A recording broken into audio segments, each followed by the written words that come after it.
Les communes, communautés de communes, les collectivités territoriales, syndicats des eaux, syndicats d'électrification représentent à peu près 70% du carnet de commandes des entreprises de travaux publics, et tout particulièrement en Saône-et-Loire, puisqu'on a la chance d'avoir le RCA qui a un vrai ballon d'oxygène pour l'activité. Dans le département de Saône-et-Loire, l'activité était plutôt soutenue et remontée fortement en 2018. L'année 2019 se présage aussi de bon augure. On cherche du monde pour travailler, donc on a du boulot et voilà.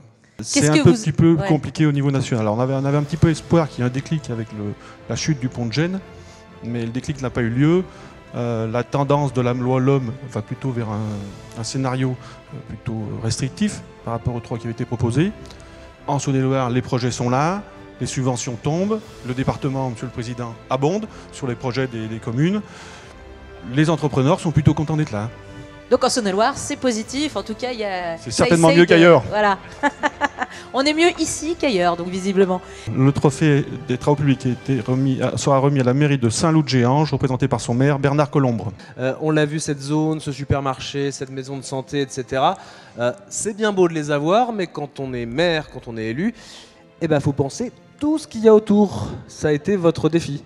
Tout à fait, c'est-à-dire que vous avez pu constater avec l'évolution de 400 habitants en 16 ans, le développement a vraiment démarré lorsque les 2 communes, l'ancienne commune Géange et Saint-Loup de La Salle, ont fusionné.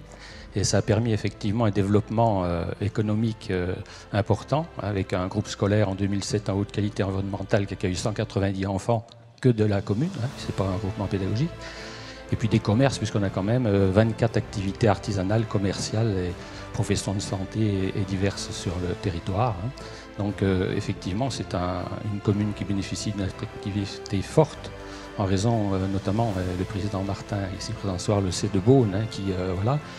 Ceci étant, on a le plaisir de travailler avec eux et je profite de la présence du président de la Commune d'Aglo pour le remercier. Parce que lorsque nous avons commencé notre projet, nous étions gaulois. Vous savez, il devait rester 7 communes en France qui n'étaient pas en interco. Et la loi NOTRe passant par là, bien sûr, le président Martin a entrouvert sa porte et nous sommes rentrés chez eux. Et j'avais un gros problème, nous avions un gros problème avec mes collègues de dossier loi sur l'eau. Hein, les collègues maires ici présents savent ce que ça veut dire.